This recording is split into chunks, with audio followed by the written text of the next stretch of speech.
Bonjour. Avez-vous déjà entendu parler des dragons? Sûrement. Les dragons sont présents dans de nombreuses œuvres de fiction, mais aussi dans de nombreuses religions et mythologies, partout à travers le monde, comme en Europe, en Amérique du Sud et en Asie. Mais comment ces croyances semblables ont-elles pu se développer en parallèle dans des cultures très éloignées géographiquement avant même qu'elles ne se rencontrent? Et cela peut nous amener à douter. Les dragons auraient-ils pu réellement exister?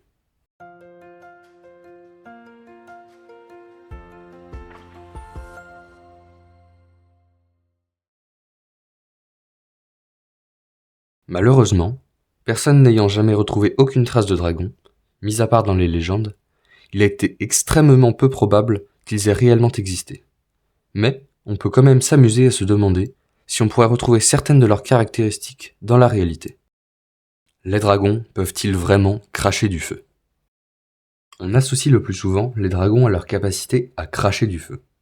Dans la nature, on peut retrouver un animal qui présente une caractéristique proche de celle de cracher du feu.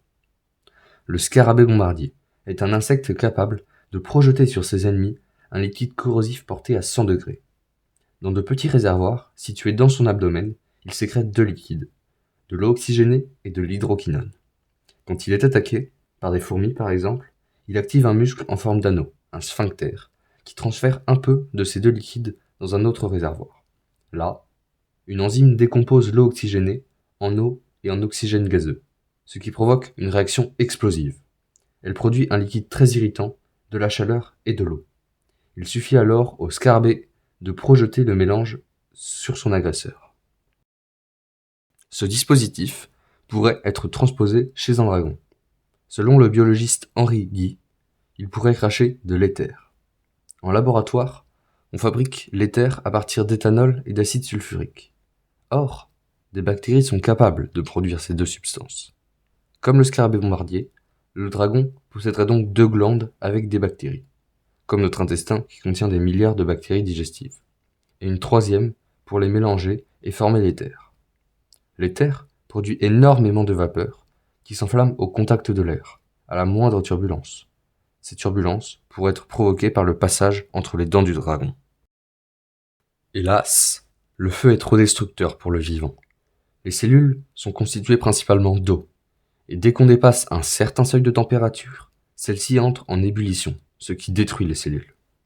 Même les espèces les plus résistantes, comme les cafards ou les tardigrades, qui résistent à l'eau bouillante, à l'azote liquide, au vide sidéral, au micro-ondes, aux explosions atomiques, aux bains d'acide ou à une absence d'eau durant des années, ne résistent pas au feu. Pour survivre à son propre feu, le dragon devrait donc s'armer de défenses qui n'existent pas, à notre connaissance, chez les animaux réels. La peau d'un dragon peut-elle vraiment être invulnérable?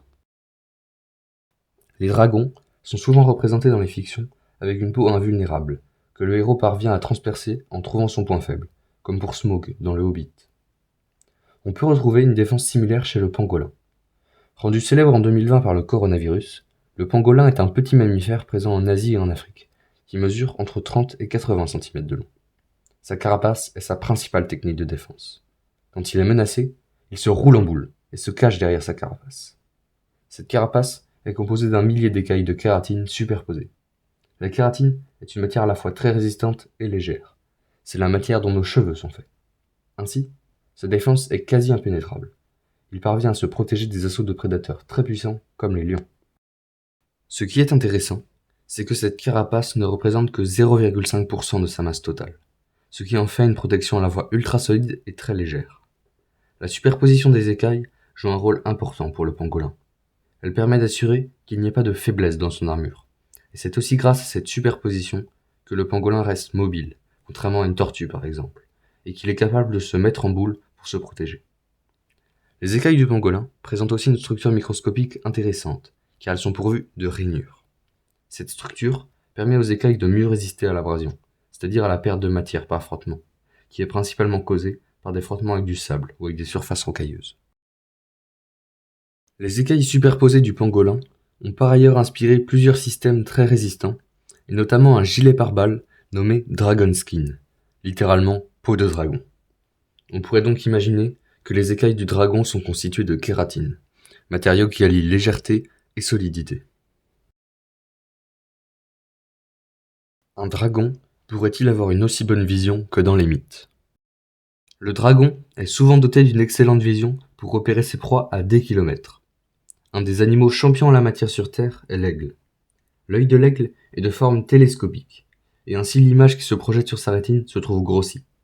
Les fovéas, des parties de la rétine qui ont comme un effet de loupe et qui grossissent jusqu'à 8 fois ce que l'œil voit, sont 5 fois plus nombreuses chez l'aigle que chez l'homme.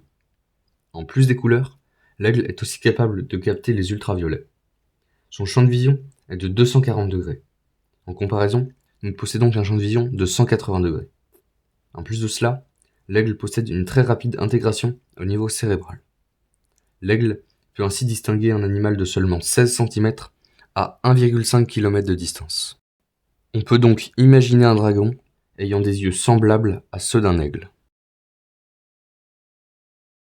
Ainsi, même si le feu est trop destructeur pour le vivant, l'invulnérabilité et la vision du dragon sont présents dans le règne animal et pourraient se retrouver chez un dragon. Dans une prochaine vidéo, on se penchera sur les questions de la taille, de la capacité de vol et du type d'alimentation des dragons. Dites-moi en commentaire si vous avez d'autres idées de caractéristiques à étudier ou des questions sur celles dont on vient de parler. Merci d'avoir regardé, c'était The Red Bird. Salut!